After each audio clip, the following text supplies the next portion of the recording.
감사합니다. 오늘 사도행전 강해의 72번째 시간 그리스도인이라는 제목으로 말씀 나누겠습니다. 우리가 지난주에 안디옥 교회 성도들이 어떻게 그리스도인으로서 다른 세상 사람들과는 구별되어진 삶을 살았는가에 대해서 말씀드렸어요. 그 당시 왜 그들을 그리스도인이라고 자신과는 구별되었다고 사람들이 생각했죠? 그들이 날마다 예배하였기 때문이에요. 대부분의 종교는 여러분 그 예식은 날마다 하지 않아요. 그죠? 1년에 한 번. 그죠? 어쩌다 한 번 절에 가서 4월 초파일에 한 번 가서 등 한 번 다는 걸로 나는 불교인이다. 아니면 1년에 한 두세 번 제사 지내고 나는 유교인이다. 대부분의 종교라는 것이 그렇습니다. 그럼에도 불구하고 이 그리스도인들이라는 사람들은 날마다 모여서 예배하더라는 거예요. 심지어 탄압을 받는 중에도 예배하는 걸 멈추지 않더라. 그러니까 의식적인 예배가 아니었던 거예요. 예배의 목숨을 걸었던 거예요. 예배가 내 삶의 목적이라는 걸 그들은 알았던 거예요. 우리처럼 그냥 일주일에 한 번 정도가 아니에요. 날마다 하나님 예배에 의해서 살았어요. 그래서 그들을 저들은 우리와 달라. 두 번째, 그들은 모일 때마다 만찬을 나눴습니다. 주의 만찬. 주의 만찬을 통해서 그들은 무엇을 고백했어요? 우린 예수 그리스도 안에서 하나이다. 형제 자매다.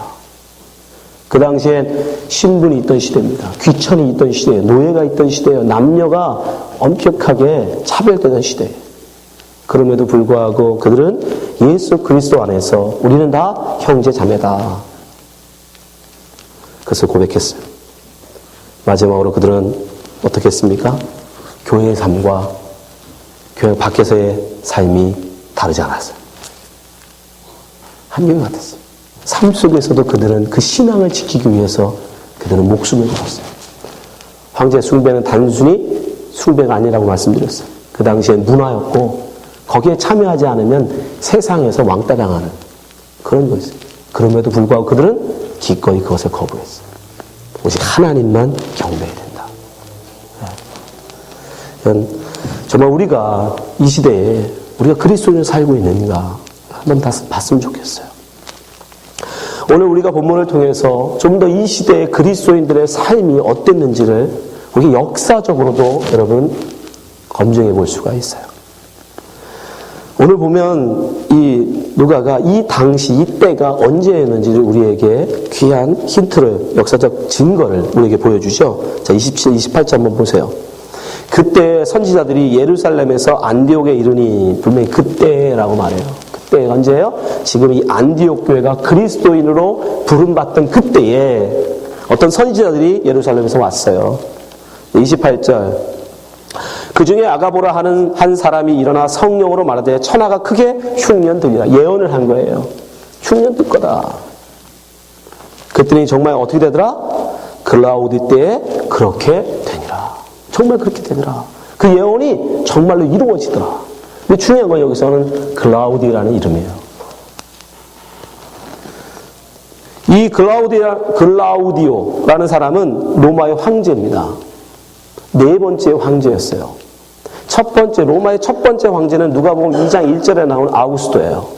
가이사 아우구스도. 그 사람이 공식적으로는 황제가 아니에요. 공식적으로는 원로원에서 인정받은 집정관이에요. 근데 종신이에요. 죽을 때까지 집정관이에요. 그리고 자기가 다음 집정관을 임명할 수 있어. 그럼 왕이죠. 그러니까 그 사람을 그래서 로마의 첫 번째 황제로 봅니다. 근데 그 사람 뒤를 이어서 네 번째 왕이 된, 이 황제가 된 사람이에요. 우리는 그 로마는 굉장히 그때 역사를 잘 기록하고 있으니까 이 당시에 정말 그 흉년이 있었는가 그 역사책을 보면 이 말이 진짜인지 아닌지 알 수 있겠죠. 근데 정말 기록이 있습니다. 글라우디 때에 이 사람이 황제가 된 기간이 주후 예수님 승천하시고 십자가에 승천하시고 한 10여 년 정도 뒤에요. 41년에서 54년까지 재위를 합니다. 이때까지 41년에서 54년 이때까지 황제를 하는데 기록에 보니까 46년부터 48년에 엄청난 흉년이 있었다라고 기록이 있어요. 특별히 팔레스타인 지역에. 그 정확하게 지금 그 예언, 그죠? 오늘 본문에 나오는 예언이 정확하게 일치하는 거죠. 근데 그 예언이 46년에서 48년에 있는 흉년을 예언했다라는 거죠. 그러니까 적어도 지금 그때라고 말하는 때는 그러니까 46년 이전이겠죠. 그리고 예수님이 십자가에 달려 돌아가시고 부활승천하신 이후니까 적어도 주후 30년, 그러니까 30년에서 45년 사이에 있었던 일들이에요. 한 15년. 근데 적어도 여기서 바울이 가서 13년 정도, 그 다소에 가서 있다가 온 걸로 다른 갈라디아서나 다른 데서 나오거든요. 그러니까 적어도 43년 이후에요. 지금 사울이 여기 등장하니까. 그러니까 지금 이 시대가 역사적으로 보면 주 43년에서 주 45년 사이에 있었던 일이에요. 그때에 사람들이 처음으로 그리스도인이라는 호칭을 듣게 되었던 거예요. 그러니까 정확하게 역사가 이 성경의 이야기가 거짓이 아님을 증명합니다. 어떤 분들은 성경을 의심하는 분들이 있어. 이거 어떤 사람이 그냥 쓴 소설책 아니냐? 아닙니다. 이 글라우디오는 유대인들을 싫어했어요. 그래서 황제가 된 이후에 이탈리아 로마에 있는 유대인들을 다 추방합니다. 반유대 정책을 통해서. 그래서 25,000명이나 되는 유대인들이 강제로 그리스의 고린도로 강제 이주당해요. 마치 시베리아에서 고려인들이 강제 이주당한 것처럼 유대인들을 강제로 다 그리스 고린도로 쫓아버렸어요. 근데 그때 누가 들어가냐면 성경에 보니까 아굴라라 브리스길라라는 사람도 역시 쫓겨났어요. 그러면서 고린도로 마침 갔는데 그 고린도에 누가 있었냐면 바로 바울이 와 있었어요. 그래서 바울이 만납니다. 그게 사도행전 18장에 기록되어 있어요. 아굴라라 하는 본도에서 난 유대인 하나를 만나니 글라우디오가 모든 유대인을 명하여 로마에서 떠나라 한 거로 그가 그 아내 브리스길라와 함께 이달리아로부터 새로 온지라 바울이 그들에게 가매. 그러니까 바울이 먼저 왔고 아굴라 브리스길라가 나중에 온 거예요. 그러니까 정확하게 바울이 이게 지금 선교 2차 여행이거든요. 2차 선교 여행 때 바울이 고린도에 가거든요. 정확하게 그때에 이들이 왔다는 거예요. 시기적으로 그때가 바로 주 45년경. 그러니까 여러분 성경은 결코 거짓이 없어요. 정확하게 역사와 역사책과 일치함을 알 수 있어요. 우리는 근데 또 한 가지 이렇게 역사적으로 정확하게 그것이 맞는다면 역사책을 통해서 그 당시를 기록한 역사책을 통해서 그 당시 그리스도인들의 삶들도 알 수 있겠죠. 그죠? 글라우디오 때 처음으로 그리스도인이라는 칭호를 얻게 되는데 여러분 이게 굉장히 그들은 우리와 다른 사람들이라는 구별, 그죠? 구별이잖아요. 근데 다른 의미에서는 구별이며 차별이에요. 이게 중요한 거예요. 그들은 우리와 달라라고 할 때 이방 사람들도 그들을 우리와 다른 사람으로 봤지만 문제는 유대교 안에서도 이제 그들은 우리와는 다른 사람들이라고 구별하기 시작했어요. 왜냐면 이름을 가졌잖아요. 그건 이제 저들은 유대교가 아니야. 저들은 그리스도인들이야.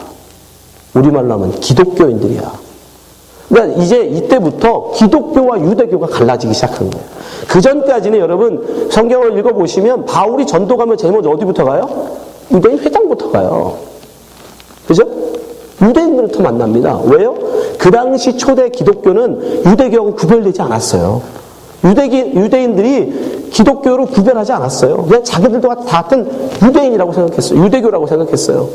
그냥 유대교 안에 있는 하나의 분파라고 생각했어요. 왜냐하면 유대교 안에는 여러 분파가 있었거든요. 우리가 잘 아는 바리새파, 그죠? 네, 에세네파 이런 여러 파들이 있었기 때문에 약간씩 주장하는 바가 다를 뿐이지 전체적 우리로 보면 유대교다라고 생각하고 있었단 말이에요. 그런데 기독교라고 하는 하나의 무리가 이젠 그리스도인이라는 칭호를 얻으면서 야, 저들은 우리와는 뭔가 다른 사람들이라는 구별이 생긴 거예요. 근데 문제는 이 구별은 차별로 다 존재합니다. 차별. 어떤 차별이 있느냐? 로마라는 제국은 아주 독특한 정책을 하나 갖고 있는데 로마가 어느 나라를 정복하면요. 어떤 정책을 펴냐면 그 나라의 종교, 그 나라의 언어, 그 나라의 문화 인정합니다. 다 인정해줘요. 단 로마의 황제의 명령에 복종할 것, 세금 철저하게 잘 낼 것, 그리고 로마에 절대 저항하지 말 것. 그러니까 독립운동하지 말라는. 그 세 가지만 하지 않으면 그 사람들을 강제로 이주시키거나 하지 않아요. 그냥 팔레스타인은 그냥 팔레스타인, 유대인들은 유대인 지역에 살면서 유대교를 믿고 예루살렘 성전에서 제사 지내는 것도 허락해요. 심지어 말 잘 듣는 지역은 자치도 허락했어. 자치. 자기들 스스로 왕을 뽑고 거기서 자기들이 다스리도록. 굉장히 관용적인 정책을 펴요. 우리가 너무 잘 알듯이 로마가 어떻게 큰 제국을 유지할 수 있었느냐? 심지어 그들은 군인, 누구라도 군인, 로마 군인이 돼서 봉사를 하면 시민권을 줬어요. 어디랑 똑같죠. 그래서 심지어 이방인들 중에 로마 사람이 아닌 사람 중에 장군까지 올라간 사람들도 있었어요. 그러니까 사람들한테는 귀한 거예요. 로마에 충성을 하면, 황제에게 충성하면 장군까지도 될 수 있는. 그래서 굉장히 이런 관용 정책 때문에 사람들이 굉장히 로마에 호의적이었어요. 그래서 유대교도 이미 공식적으로 로마가 인정한 종교였어요. 근데 문제는 기독교가 유대교에서 구별되어지면 이제 기독교는 뭐가 되는 거예요? 신흥 종교가 되는 거예요. 신흥 종교가 되면 그건 황제한테 반드시 인정을 받아야 돼요. 황제에게 인정받지 못하면 그건 탄압의 대상이 돼요. 근데 문제는 기독교에서 철저하게 거부하는 게 뭐였죠? 황제 숭배, 거부. 황제 자기가 만든 신상 앞에 절하지 않는 거야. 그 기독교를 좋게 볼 리가 없죠. 심지어 그 당시에 송문에는 항상 예배를 드리고 나면 뭐 한다고 그랬죠? 그리스도인들이 주의 만찬을 나눈다고 그랬죠. 근데 주의 만찬을 할 때 뭐라고 얘기해요? 이것은 주님의 살, 주님의 피입니다. 우리 주님의 살과 피를 마십시다. 그러니까 그거를 바깥에서 보는 사람들은 저것들은 사람의 살과 사람의 피를 마시는, 근데 그런 종교가 있었거든요. 그러니까 그런 아주 잔악한 그런 소문이 있었어요. 그래서 애들을 잡아다가 저 진짜 살 피를 먹는다. 이런 아주 나쁜 소문들이 퍼져 있었기 때문에 기독교에 대한 이미지가 좋지 않았어요. 근데 그렇게 기독교가 유대교로부터 구별되어지고 차별되기 시작한 게 바로 글라우디오예요. 근데 문제는 그 다음이에요. 글라우디오는 그렇다고 특별히 기독교를 탄압하지는 않았어요. 큰 문제가 되지 않았으니까. 문제는 글라우디오 다음 황제예요. 글라우디오가 사실은 나중에 역사에 의하면 독으로 죽습니다. 버섯 독에 의해서 죽는데 그걸 먹인 사람이 누구냐면 그 아내예요. 근데 그 누구냐? 바로 네로의 엄마예요. 네로가 다음 황제가 됩니다. 그러니까 남편을 독살시키고 자기 아들 네로를 황제로 만들어. 그러니까 그 네로가 다음에 황제가 되면서 문제는 기독교 엄청난 탄압이 시작된다. 여러분 우리가 잘 알듯이 주 64년이 되면 로마의 시에 엄청난 화재가 일어나요. 로마 시의 3분의 1이 타버려요. 상상해 보세요. 그 어마어마한 시에 로마가 3분의 1이 불이 타요. 근데 공교롭게도 그 화재가 났던지 않은 지역에 유대인들이 많이 살았어. 그러니까 유대인들이 많이 사는 지역은 공교롭게도 별 피해가 없었어요. 화재 피해가. 그러니까 그 화재로 인해서 굉장히 로마시의 민심이 흉흉해졌어요. 심지어 황제가 불질렀다. 막 그런 소문까지 돌기 시작했어요. 그래서 네로가 머리를 씁니다. 아니다. 봐라. 저 유대인들, 저 기독교인들이 사는 지역은 불 안 났지 않냐. 쟤들이 불질렀다. 그래서 기독교인들에게 그 모든 걸 다 뒤집어 씌워요. 그리고 기독교인들을 잡아서 죽이기 시작합니다. 그 당시에 역사가였던 타키투스라는 사람이 타키투스 연대기를 썼는데 그 당시 기록을 제가 읽어드리겠습니다. 타키투스라는 사람이 네로 황제가 어떻게 그리스도인들을 핍박했는지, 그리스도인들은 짐승의 가죽으로 싸서 개들에 의해 찢기워지고 십자가에 못 박혔다. 혹은 화형이 되어 해진 후 밤을 밝히는 일에 이용되기도 하였다. 네로는 그 광경을 위해 자신의 정원을 개방하고 자신은 기수복장을 하고 사람들과 어울리거나 아니면 마차를 몰고 다녔고 그동안 서커스에서는 쇼가 공연되었다. 그러나 가혹하고 본보기 전인 형벌을 받기에 마땅한 범죄자들이라 할지라도 사람들 사이에 동정심이 생긴 것은 사실상 그 일이 공중의 선을 위해서 행하신 것이 아니라 한 인간의 광적인 잔악상을 충족시키기 위해 그들이 죽어가고 있는 것으로 보였기 때문이다. 기독교인이 아닌 사람들도 너무 잔혹해서 그 처형하는 방법이 너무 잔혹해서 저렇게까지 해야 되나? 라고 할 정도로 기독교인들을 횃불처럼 매달아가지고 불을 질렀어요. 그리고 자기 정원을 밝혔어요. 그걸로. 그러니까 자기를 향한 모든 증오심들을 다 기독교에서 덮어 씌우는 거예요. 그렇게 어마어마한 탄압이 시작됩니다. 그리고 주후 81년경에 다른 황제 도미티안이 황제가 됩니다. 근데 이 사람 역시 기독교를 엄청 싫어했어요. 그리고 기독교인들을 박해하기 시작합니다. 우리가 잘 아는 예수님의 제자, 마지막 제자란 요한이 이때 도미티안 황제의 핍박으로 순교당합니다. 계시록 1장 9절 보세요. 나 요한은 너희 형제요 예수의 환난과 나라와 참음에 동참하는 자라. 하나님의 말씀과 예수의 증거를 인하여 반모라는 섬에 있었더니. 에베소의 목사였어요. 근데 그 역시 도미티안 황제의 핍박을 받고 결국 반모 섬으로 유배당하고 거기서 순교하게 됩니다. 이제 예수님의 제자들은 다 떠난 거예요. 그게 주후 100년경입니다. 그 당시의 역사를 기록한 유세비우스가 교회사에서 이렇게 기록합니다. 그는 로마에서 많은 귀족과 저명 인사들을 부당하게 살해했고 마침내 그는 하나님을 미워하고 적대하는 일에 네로의 후계자가 되었다. 도미티안도 네로처럼 기독교인들을 잔혹하게 탄압하는 일에 그들 동참했다는 겁니다. 주후 155년에 아울렐리우스라는 사람이 황제가 됩니다. 그 사람이 역시 기독교인들을 채찍과 온갖 고문을 한 뒤에 사나운 짐승에게 밥으로 던져줘요. 그러나 이렇게 박해의 강도가 점점 심해졌음에도 불구하고 대부분의 그리스도인들이 그 가진 고문과 박해 속에서도 자기의 신앙을 지켰다는 거예요. 심지어 그 현장으로 스스로 걸어 들어가더라는 거예요. 그리스도인이라는 이름을 가지고 그들이 결코 포기하지 않았습니다. 그리스도인으로 죽기까지 그들은 끝까지 살았어요. 그 당시에 가장 대표적인 사람이 바로 서머나교회 감독이었던 폴리카베입니다. 당시 역사관은 폴리카베 순교에 대해서 이렇게 기록합니다. 총독은 그에게 맹세하시오. 그러면 당신을 풀어주겠소. 그리스도를 비난하시오. 라고 계속 재촉했다. 그러나 폴리카베는 이렇게 대답했다. 나는 86년 동안 그분을 섬겨왔는데 그분은 한 번도 나를 부당하게 대우하신 적이 없습니다. 근데 내가 어찌 이제까지 섬겨온 나의 왕 그리스도를 모독할 수 있겠습니까? 이윽고 화형시키기 위해 그들은 그를 큰 못으로 말뚝에 고정시키려 했다. 그러나 그는 나를 이대로 두시오. 나에게 화형을 견뎌낼 힘을 주실 분께서 당신들이 못을 박지 않아도 장작더미 위에서 움직이지 않고 견딘 능력을 주실 것입니다. 라고 말했다.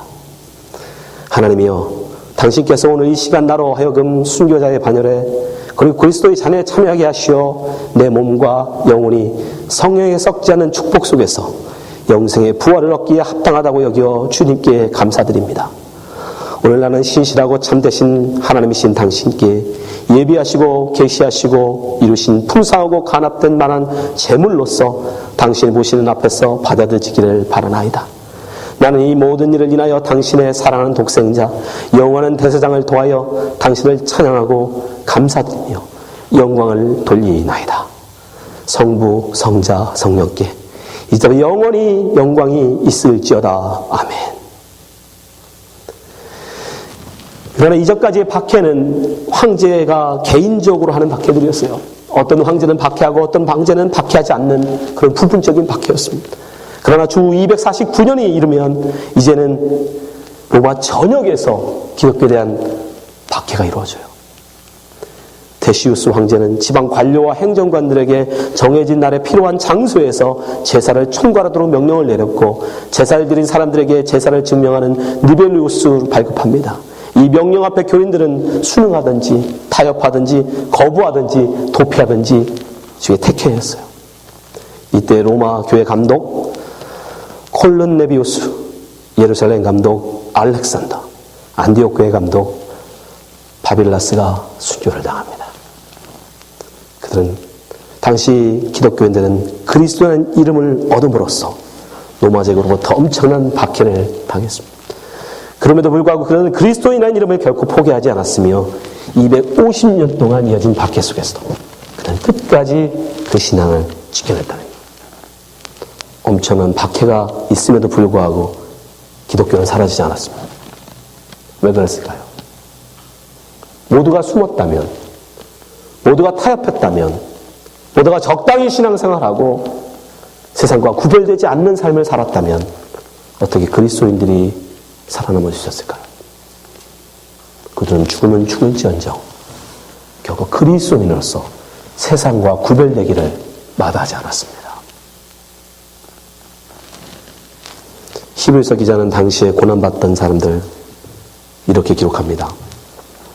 히브리서 11장 36절 또 어떤 이들은 희롱과 채찍질뿐 아니라 결박과 옥에 갇히는 시험도 받았으며 돌로 치는 것과 톱으로 켜는 것과 시험과 칼에 죽는 것을 당하고 양과 염소의 가죽을 입고 유리하여 군빛과 환난과 학대를 받았으니 이런 사람들은 세상이 감당치 못하도다. 히브리서 기자는 분명히 말합니다. 이런 사람들은 세상이 감당치 못하도다. 로마 황제가 아무리 그리스도인들을 핍박하고 그들을 탄압하고 그들을 죽였음에도 불구하고 기독이 결코 사라지지 않았습니다. 오히려 기독교는 콘스탄틴에 이르러서는 오히려 기독 공식적으로 인정받고 오히려 나중에는 기독교의 유일한 종교로 로마를 정복합니다. 여러분, 바로 그분들, 그 초대교회 그분들이 남겨진 그리스도인, 여러분들 바로 그 그리스도인입니다. 우리가 믿는 기독교가 바로 그 기독교입니다. 그들이 믿는 기독교를 지금 우리는 믿고 있는 것입니다. 그분이 남겨준 유산을 지금 우리가 따르고 있는 것입니다. 근데 과연 지금 우리는 어떻습니까? 그런 유산을 받은 우리는 과연 여러분 다음 세대에게 어떤 유산으로 남겨줄 것입니까? 어떤 그리스도인으로서 여러분 다음 세대에 전할 것입니까? 그저 일주일에 한 번 예배에 와서 앉아있다가 가는 것. 그리스도인이라는 것은 그저 일주일에 한 번 와서 예배 보고 가면 되는 것이다. 그리스도인이라는 것은 그저 교제라는 것은 그저 맛있는 음식 먹고 떠들다가 가면 되는 것이다. 그리스도의 삶이라는 것은 그저 교회에서의 신앙이고 교회 밖을 떠나면 누가 그리스도인인지 구별되지 않는 삶을 사는 것이 그리스도인이다. 여러분 그런 신앙을 우리 다음 세대에게 여러분 물려줄 겁니다. 그리스도를 살겠다고 그리스도의 이름을 지키겠다고 스스로 화양장으로 걸어 들어가고 스스로 순교의 자리로 나아갔던 우리의 선배들의 본을 따라 우리도 그리스도를 살아야 되지 않겠습니까? 여러분 예배에 목숨 거십시오. 예배에 목숨 거십시오. 예배에 나오는 거 타협하지 마십시오. 예배보다 여러분에게 소중한 게 뭐예요 도대체? 여러분 내 목숨이 끊어집니다. 내 목숨이 끊어지기까지 예배 자리에 나오셔야 돼요. 하나님의 예배하는 일에 목숨 거셔야 돼요. 우리의 교제는 여러분의 유익을 위한 교제가 아닙니다. 그리스도의 사랑을 나타내는 장이어야 돼요. 예수 그리스도가 왜 살을 찢고 피를 쏟아서 우리에게 먹이십니까? 우리 보고 그렇게 하라는 거예요. 우리 보고 내 이웃을 위해서 내 살을 찢고 내 피를 쏟아 그들을 섬기라는 거예요. 그게 주의 만찬입니다. 그게 우리의 교제입니다. 맛있는 거는 세상에서 드세요. 여러분들로 사서 돼요. 교회에서의 교제는 철저하게 예수 그리스도의 사랑을 나누는 장이 되어야 합니다. 마지막으로 우리의 신앙이 교회에서만 머물러서는 안 돼요. 교회에서만 그리스도인으로 세상에 나가서는 세상 사람들과 전혀 구별되지 않는 삶으로 세상 사람들이 하는 거, 세상 사람들이 노는 거, 세상 사람이 따라가는 거, 세상이 하는 유행 쫓아서 살면 어떻게 우리가 그리스도인입니까? 무엇으로 우리가 그리스도인입니까? 여러분 기억하시기 바랍니다. 그리스도인으로 부름받은 분들 목숨을 다해서 우리에게 믿음의 유산을 남겼음을 기억하시고, 우리 역시 이 시대에 그리스도인으로 살아서 우리 다음 세대에게 이것이 그리스도인이다, 이렇게 사는 것이 그리스도인이다, 그들에게 보여주시기 바랍니다.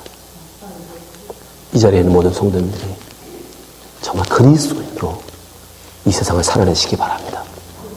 여러분 가정에서, 여러분 직장에서, 여러분 이웃에게 그리스도인으로 사십시오.